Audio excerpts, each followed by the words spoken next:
গণবিবাহেতে এসে বিয়ে করাতে এবার চরম ভোগান্তিতে পড়ে গেল আয়ুষ। হ্যাঁ বন্ধুরা, ভিডিওটা লাইক দিয়ে দেখতে থাকুন। যে মুহূর্তে কিনা মীনাক্ষী আড়ি পেতে সমস্ত প্ল্যান ঈশান এবং অনুশ্রী এবং আয়ুষের শুনে ফেলে, ঠিক তার পর মুহূর্ত থেকে মীনাক্ষীকে নিয়ে একই ত্যাগ আতঙ্ক ছিল। ঠিক সেই মুহূর্তে কুসুম যখন বারবার করে বলতে থাকে যে আচ্ছা ছোট সাহেব, আপনি আমার প্রশ্নের উত্তর দিলেন না, যে আদৌ কি দেবী মা আমাকে বাড়ির বউ হিসেবে মেনে নিয়েছে, নাকি সে অন্য কথার উপরে আপনি রীতিমতো আমাকে মেনে নেওয়ার কথাটা বসিয়ে দিয়েছেন। তো সেটাই বুঝতে পারছি না এখনো পর্যন্ত, সেটাই আপনি স্পষ্ট করে কেন বলছেন না। ঠিক সেই সময় কথা বলা মাত্র ঈশান তখন কেন কথাটাকে ঘুরিয়ে দিয়ে বলতে থাকে শঙ্করকে দেখে যে জাদুকর তুমি কেন বুঝতে চাইছো না বলো তো? শঙ্কর কাকা তো স্বয়ং নিজে দাঁড়িয়ে থেকে মায়ের কাছ থেকে পারমিশন নিল, মা আর তো স্বয়ং শঙ্কর কাকার সামনে সমস্ত কিছু পারমিশন দিল, তার শর্ত তোমার এত কিসের নির্যাতন আমি সেটাই বুঝতে পারছি না। তুমি তো হয়তো বা কাল ছিলে না। মায়ের খুব ইচ্ছে ছিল যে নিজে কন্যা সম্প্রদান করবে এবং সেই সমস্ত কিছুর পূর্ণ কামানোর জন্যই মা রীতিমতো এই গণবিবাহের আয়োজন করেছে। এবং তুমি তো সবসময় জানো যে মা বরাবরের মতোই বলেছিল যে গোটা চন্দননগর জানবে যখন কিনা ভাইদের বিয়ে হবে, তার জন্যই মা ধুমধাম করে চাইলে আয়োজন করতে পারতো, কিন্তু মায়ের ইচ্ছে ছিল যে এরকম করে সকলের আশীর্বাদের মধ্যে দিয়েই তোমার এবং ভাইদের চার হাত এক হবে, তার জন্যই আসলে এই সমস্ত কিছু আয়োজন করা। তাতেও তোমার আপত্তি যদি থেকে থাকে তাহলে কী বা করার আছে বলো তো?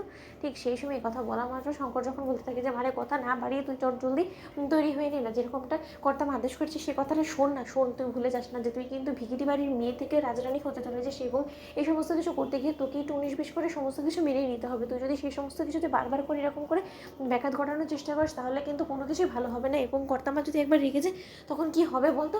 অন্যদিকে মীনাক্ষী যখন কিনা বলতে থাকে যে কোনো মতে কি আজ এই গণবিবাহের মধ্যে এমন কিছু ঘটতে চলেছে যেটা কিনা একদমই অপ্রত্যাশিত, যেটা কিনা আমরা কেউ কল্পনাও করতে পারিনি। কেন জানি না আমার মনে হচ্ছে যে আয়ুষ এবং কুসুম কিছু একটা তো আজকে ঘটাতে চলেছে এই গণবিবাহের মধ্যে। কিন্তু এই গণবিবাহের মধ্যে তো চিফ গেস্ট আমি নই যে আমি সেখানে বেহায়ের মতন যাবো, আমাকে তো দিদি বলেও নি সেখানে যেতে।